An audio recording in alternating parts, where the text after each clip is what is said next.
கர்த்தருடைய பரிசுத்த நாமத்துக்கு மகிமை உண்டாவதாக. இன்றைய நம்பிக்கையின் விதைகளோடு உங்களை சந்திப்பதில் மகிழ்ச்சி அடைகிறோம். சங்கீதங்களின் புத்தகம் 37வது அதிகாரம் 23வது வசனம்.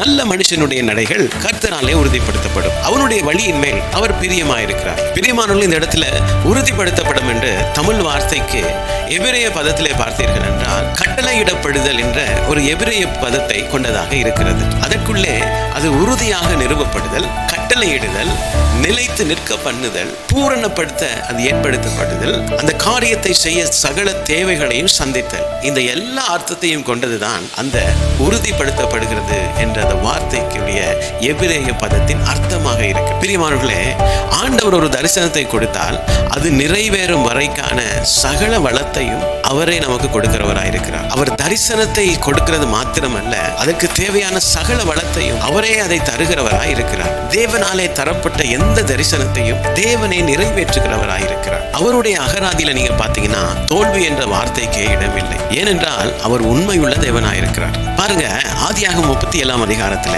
யோசேப்புக்கு ஆண்டவர் சொப்பனங்களினூடாக ஒரு தரிசனத்தை கொடுக்கிறார். அதை பெற்றுக்கொள்ளும் பொழுது அவன் ஒரு சிறு வாலிபனாக காணப்பட்டான். அந்த தரிசனமானது அவனை சுற்றி இருந்த அனைவரும் அவனை வணங்கினார்கள் என்பது. இதுதான் அவனுடைய வாழ்க்கைக்கு ஆண்டவர் வைத்த திட்டமா இருந்தது. ஆனால் அந்த திட்டத்துக்குள்ளே அவனை நடத்துகிறதுக்கு ஆண்டவர் சில படிமுறைகளை வைத்திருந்தார். முதலாவதாக தன்னுடைய சொந்த சகோதரர்களாலே அவன் காட்டி கொடுக்கப்பட்டான். பின்பு அடிமைத்தனத்துக்காக எகிப்திலே அவன் விற்கப்பட்டான் போத்திபாருடைய வீட்டிலே. பின்பு அவன் செய்யாத ஒரு தவறை போத்திபாருடைய மனைவி செய்ததாக அவன் மேலே குற்றம் சாட்டினான். கடைசியாக சிறைச்சாலையிலே அவன் அடைக்கப்பட்டான். வசனம் சொல்லுகிறது யோசேப்போட கர்த்தர் இருந்தார் என்று. இந்த அத்தனை படிமுறைகளிலும் கர்த்தர் அவனை கொண்டு போகிற நேரத்தில் தேவ திட்டத்தை நிறைவேறுகிறதுக்காகவே அவனுக்கு ஒவ்வொரு காரியங்களிலும் ஒரு காரியத்தை கற்றுக் கொடுத்து அவனை புடமிட்டு கொண்டே கர்த்தர் அவனை கொண்டு போய் கொண்டிருந்தார். கடைசியாக சிறைச்சாலையில இருக்கும் பொழுது சொப்பனங்களை வியாக்கியானம் பண்ணுகிற அந்த கிருபையை அவனுக்கு ஆண்டவர் கொடுத்தார். இதைத்தான் நீதிமொழிகள் 18ஆம் அதிகாரம் 16வது வசனம் சொல்லுகிறது.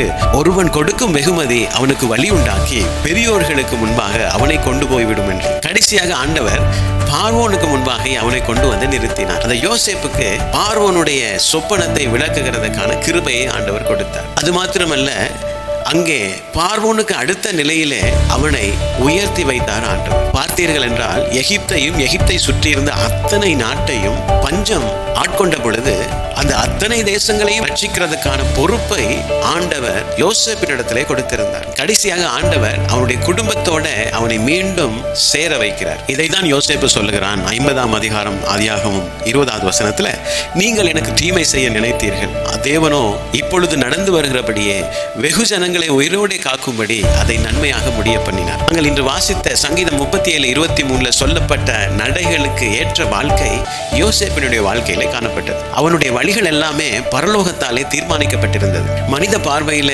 எல்லாமே தோல்விக்கு நேராய் போகிறது போல காணப்பட்டாலும் கர்த்தர் ஏற்ற நேரத்திலே அவனை கொண்டு செய்ய இருந்த தேவ திட்டத்தை செய்து முடித்தார். அந்த தரிசனத்தை செய்ய வேண்டிய சகல ஞானத்தையும் கொடுத்து அவருடைய நாமத்தின் மகிமைக்கென்று அவனை எடுத்து ஆண்டவர் பயன்படுத்தினார். பிரியமானவர்களே, ஆண்டவருடைய அழைப்பின் நிமித்தம் இந்த நாளிலே நீங்கள் போராட்டங்களூடாக போய்கொண்டிருக்கிறீர்கள். கர்த்தருடைய வாக்குத்தத்தத்தை சுமக்கிறதுனாலே அதனாலே வரக்கூடிய எல்லா வருத்தங்களையும் நீங்கள் தாங்கி கொண்டு போய் கொண்டிருக்கிறீர்களா? ஒரு கட்டத்தில் எல்லாமே எனக்கு எதிராக இருக்கிறதே என்று சோர்ந்து போயிருக்கிறீர்களா? இல்லை பிரியமானவர்களே, அழைத்தவர் உண்மை உள்ளவர், கடைசி வரை உங்களை நடத்துவார். சங்கீதங்களின் புத்தகம் 18ஆம் அதிகாரம் 19வது வசனம், அவர் விசாலமான இடத்திலே என்னை கொண்டு வந்து என்னேல் பிரியமாயிருந்தபடியினால் என்னை தப்புவித்தார் என்ற வார்த்தையின்படி இந்த நாளிலே உங்களை ஆசீர்வதிப்பாராக. இந்த வார்த்தைகளோடு கர்த்தர் உங்களை ஆசீர்வதித்திருப்பார் என்று நான் விசுவாசிக்கிறேன். தொடர்ந்தும் பைபிள் மரத்தின் வேதத்தியான பகுதிகளோடு இணைந்து கர்த்தருடைய ஆசீர்வாதத்தை பெற்றுக் கொள்ளுங்கள். இந்த நாளிலே கர்த்தர் உங்களோடு கூட இருக்கிறார். அவர் உங்களை நேசிக்கிறார். God bless you.